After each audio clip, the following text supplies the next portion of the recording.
बूढ़े साधु ने लड़की के साथ ऐसा क्या किया जो लड़की 80 साल के बूढ़े साधु से शादी करने पर राजी हो गई। कहते हैं अयोध्या की एक पुरानी गली के आखिरी छोर पर एक टूटा फूटा कच्चा घर था, जहां उम्र की आखिरी सांसों को गिनता बूढ़ा साधु मछीरा रहता था। समुद्र की तरफ जाता, जाल डालता और जो कुछ भी हाथ लगता उसे बेचकर 2 वक्त की रोटी जुटाता था। उस रोज भी कुछ ऐसा ही हुआ था। शाम के वक्त तक हार कर जब साधु घर वापस लौटा तो दरवाजा खोलते ही उसका दिल जैसे एक पल को थम गया। उसके बिस्तर पर एक नाजुक मासूम सी लड़की लेटी थी, चांदनी जैसी रंगत, आंखों में गहराई और उम्र मुश्किल से 18 बरस की थी। साधु की आवाज गले से कमजोर होकर निकली, तुम कौन हो?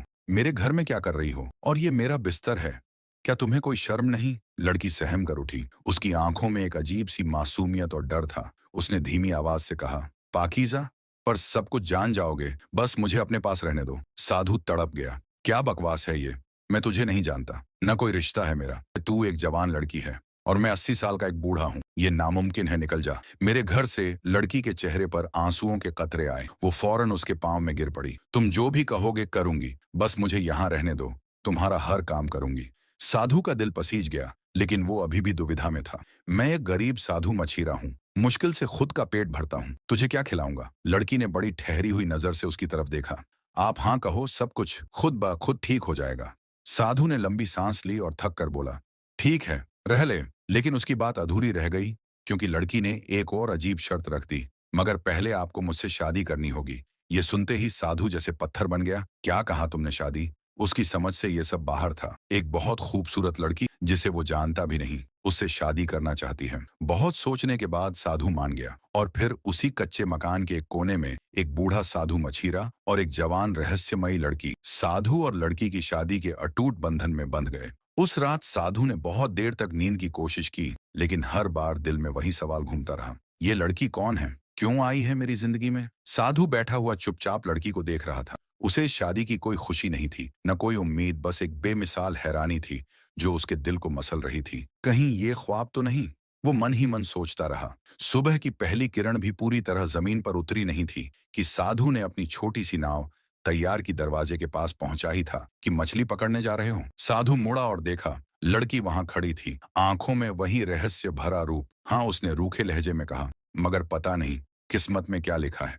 लड़की ने मुस्कुराते हुए सर हिलाया और बस धीरे से कहा, खुदा पर भरोसा रखो, सब ठीक होगा। साधु ने उसकी बात का कोई जवाब नहीं दिया और समुद्र की तरफ निकल गया। लेकिन उस दिन मछलियां क्या पकड़ता, उसकी सोच में सिर्फ एक ही नाम था। लड़की, उसकी उम्र 80 साल की थी, जिस्म थका हुआ और दिल उलझा हुआ। वो हर बार जब समुद्र में जाल डालता, एक ही सवाल उसके जहन में घूमता, वो लड़की कौन है? उसने मुझसे शादी क्यों की? और क्या वाकई उसका इरादा नेक है? कई घंटों तक जाल फेंकने के बावजूद उसके हाथ कुछ नहीं आया। सोच धुंधलाने लगी थी और समुद्र की लहरें जैसे उसकी थकान से हमदर्दी कर रही थीं। थका मांदा साधु जब घर लौटा तो देखा, लड़की दरवाजे पर खड़ी थी, आंखों में उम्मीद मछलियां लाए हों। वो पूछ बैठी। साधु का चेहरा उतर गया, कुछ नहीं आया। लड़की ने कोई शिकायत नहीं की, बस मुस्कुराई, कोई बात नहीं, भूख में भी साथ देंगे, यही तो शादी का मतलब है ना। उस रात दोनों ने कुछ नहीं खाया। चूल्हा ठंडा रहा, कमरे में सन्नाटा फैला रहा, लेकिन लड़की वहां किसी रोशनी की तरह टिकी रही, जैसे सब कुछ जानते हुए भी चुप, हर दर्द को सह रही हो। अगली सुबह साधु फिर निकला समुद्र की तरफ, लेकिन दिल अब और भी भारी था। ये लड़की क्या वाकई सच्ची है या ये कोई चाल है? शायद मैं किसी बड़े धोखे का शिकार हो चुका हूँ। उस दिन उसके जाल में आखिरकार एक मछली फंसी। वह मुस्कुराने लगा, थक कर वापस लौटा। घर पहुंचते ही लड़की ने मछली ली और मुस्कुराते हुए बोली, थोड़ा इंतजार करो, मैं पका देती हूँ। लेकिन थोड़ी देर बाद वह वापस आई। रसोई में कुछ भी नहीं है, नमक तेल मसाले कुछ भी नहीं। साधु ने थके हुए सुर में कहा, मैंने कहा था मेरे पास कुछ नहीं है, जो मछली मिलती है उसे कोयलों पर भून कर खा लेता हूँ। लड़की ने कोई शिकवा नहीं किया, न कोई ताना दिया। उसने फौरन मछली को कोयलों पर रख दिया। थोड़ी देर में दोनों ने आधी आधी मछली बांट कर खाई। साधु ने खा तो लिया, मगर दिल का बोझ और भी बढ़ गया था। आखिर फिर वही सवाल पूछ लिया, लड़की अब तो बता दो, तुम कौन हो, क्योंकि मुझसे शादी की है। लड़की ने एक गहरी सांस ली, उसकी आंखों में नमी आ गई। थोड़ा और सब्र करो साधु, बहुत जल्द सब समझ आ जाएगा और तब तुम्हारा हर सवाल, हर दर्द सब मिट जाएगा। उस रात साधु को नींद नहीं आई और अगली सुबह जब वह समुद्र से वापस लौटा, उसकी जिंदगी जैसे ठहर गई। घर में सन्नाटा था, लड़की कहीं नहीं थी। वह इधर उधर दौड़ा, आवाजें दी, लेकिन कोई जवाब नहीं आया। और फिर उसकी नजर पड़ी उस पुराने पीले से संदूक पर वही संदूक जिसे उसने बरसों से नहीं खोला था, जिसमें उसकी माँ की आखिरी निशानी सोने की बालियां रखी थी। उसके पांव तले जमीन खिसक गई। नहीं, ये नहीं हो सकता। उसका सर चकरा गया और वह जमीन पर बैठ गया। क्या लड़की एक चोर थी? उसने मेरी माँ की आखिरी निशानी सब ले गई। इस सदमे में वह भागा भागा अपने पुराने दोस्त विक्रम के पास गया। विक्रम ने पूरी बात सुनकर कहा, अब सिर्फ एक ही रास्ता है, चलो रानी के पास, वह इंसाफ जरूर करेगी। और फिर साधु में एक नई उम्मीद जागी। अयोध्या की पत्थरीली गलियों से होता हुआ साधु उस ऊंचे टीले की तरफ बढ़ रहा था जहां अयोध्या की रानी का बढ़िया महल था। हवा में ठंडक थी और उसके कांपते हाथों में अब भी वह पुराना संदूक चिपकी हुई थी। वही संदूक जिसमें कभी उसकी माँ की निशानी सोने की बालियां रखी थीं।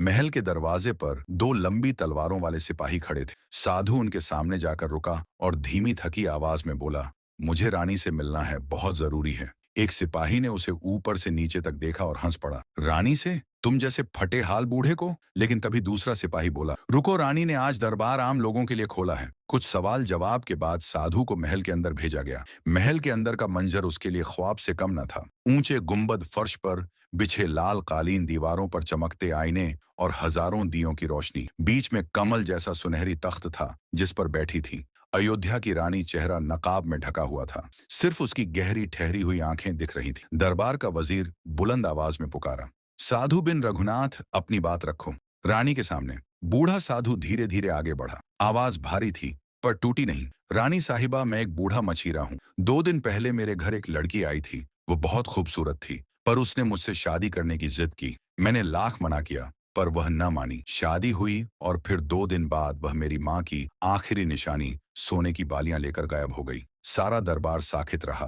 रानी ने कुछ पल चुप होकर सोचा, फिर पूछा, अब तुम क्या चाहते हो बूढ़े? साधु मछीरे, इंसाफ, मेरी माँ की यदि वापस चाहिए। मैं किसी और चीज से उसे नहीं बदल सकता। रानी की आवाज में नरमी थी पर चेहरा अभी नकाब में छुपा था। अगर मैं तुम्हें उस गहवर की जगह 2 गुना सोना दूं तो क्या तुम मान जाओगे? साधु ने जवाब देने में पल भर भी नहीं लिया।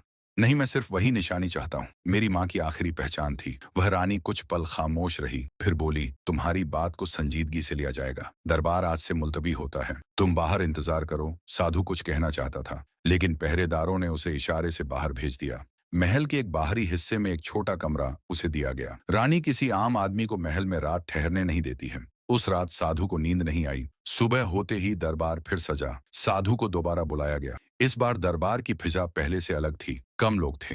रानी अपने तख्त पर बैठी थी मगर आज उसके चेहरे पर नकाब के साथ एक गहरा राज भी था। वजीर ने कहा, रानी साहिबा ने फैसला किया है कि आपसे आज खुफिया मुलाकात की जाएगी। साधु चौंका, मुझसे अकेले? हाँ, पर कल तक सब कुछ होगा। अब तक आप महल में रहेंगे। साधु एक आखिरी उम्मीद लेकर रानी से मिलने की तैयारी कर रहा था। एक दासी आई, बोली, रानी साहिबा इंतजार कर रही है। अकेले आपको तख्त कमरे में बुलाया गया है जहां अयोध्या की रानी उसका इंतजार कर रही थी। रानी उसी अंदाज में बैठी थी, चेहरा अभी भी नकाब में ढका था। साधु नीचे कांपती हुई आवाज में बोला, रानी साहिबा, मैं तुम्हारे सामने सर झुकाकर इंसाफ मांगने आया हूँ। आपने मुझे अकेले मिलने के लिए बुलाया मगर एक बूढ़े को इतनी इज्जत बख्शी। आखिर ये क्या मामला है और आपको मेरा नाम कैसे मालूम? रानी उठी और कुछ कदम चलकर उस संदूक तक गई जिसमें वही सोने की बालियां रखी थीं जो साधु की मां की आखिरी निशानी थी। साधु उस संदूक को देखकर दंग रह गया। ये संदूक मेरी मां के गहवर वाला है। ये तुम्हारे पास कहां से आया? तुमने इतनी जल्दी चोर को ढूंढ निकाला। मान गया तुम वाकई एक सच्ची मलिका हो। रानी ने कहा, वो है जिससे आपको मेरी मां की आखिरी निशानी मिली। मेरी आखिरी दरख्वास्त ये है, मुझे उससे मिला दो। मैं उससे पूछूंगा कि उसने ऐसा क्यों किया। रानी ने संदूक को वापस उसी जगह पर रख दिया। साधु बोला, तुम ये क्या कर रही हो? ये एक निशानी है, इसे वापस क्यों ले लिया? मलिका ने कहा, जवाब तुम्हें पता करने के लिए 1 दिन और यहाँ ठहरना होगा। कल दीवान आम में तुम्हें तुम्हारे सब सवालों के जवाब मिल जाएंगे। साधु, जो माँ का गुमशुदा जेवर मिलने पर खुश था, अब एक और कशमकश में चला गया। अब कल क्या होगा?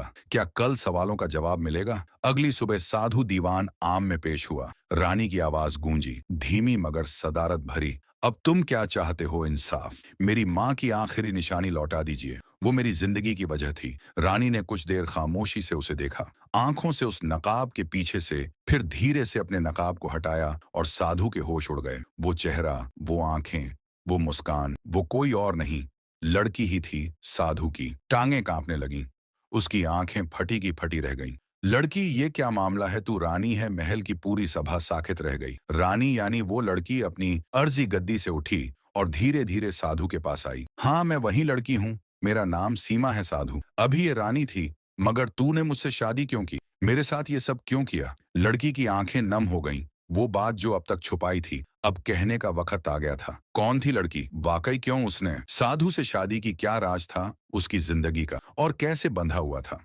लड़की ने कहना शुरू किया। उसका संबंध आज से 20 साल पहले एक छोटी बच्ची को समुद्र के किनारे अकेला छोड़ दिया गया था।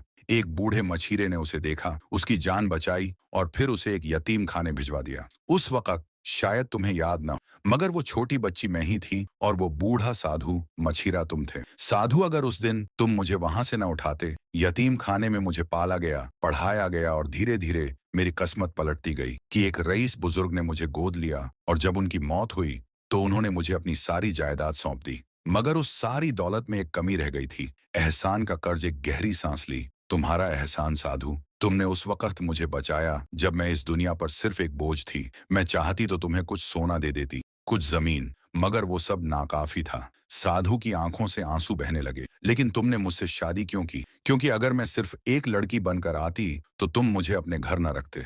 तुम्हारे सवा ब्राह्मण को ठेस लगती अगर शादी के बाद एक पत्नी के रूप में तुम्हारे घर में रह सकती थी, तुम्हारी सेवा कर सकती थी। मैं जानती थी तुम्हारी हालत बहुत खराब है और मुझे हर हाल में वो कर्ज उतारना था। और तुम्हारी माँ की निशानी, मैंने उसे सिर्फ इसलिए लिया था ताकि तुम्हें यहाँ बुला सकूं, क्योंकि मैं चाहती थी कि एक दिन तुम अपनी आंखों से देखो कि जिस बच्ची को तुमने बचाया था आज वह क्या बन गई है। और तुम्हारे एहसान का कर्ज मैंने कभी नहीं भुलाया। साधु का चेहरा बदल चुका था। मैंने तो कभी नहीं सोचा था कि मेरी एक छोटी सी मदद किसी की जिंदगी बदल देगी।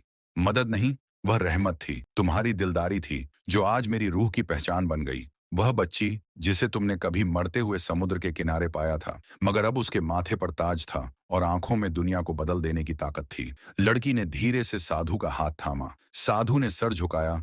मगर अब तुम रानी हो और मैं सिर्फ एक साधु मछीरा हूँ। लड़की ने मुस्कुराकर कहा, तुमने मुझे नाम दिया, जिंदगी दी, और जो कोई जिंदगी देता है वह सिर्फ एक रिश्ता नहीं, पूरा जहान बन जाता है। मैं रानी हो सकती हूँ, लेकिन अब मैं सिर्फ आपकी हूँ। दरबार के लोग अब साधु की तरफ देखने लगे। वहां एक बूढ़ा साधु मछीरा था। मैं अब तुम्हें अकेले नहीं रहने दूंगी, लड़की ने कहा।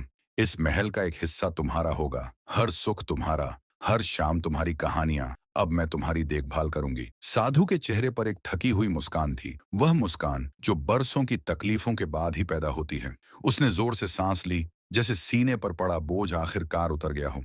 सच हमेशा हर कहानी में एक नई रोशनी लाता है। अगली बार फिर मिलते हैं।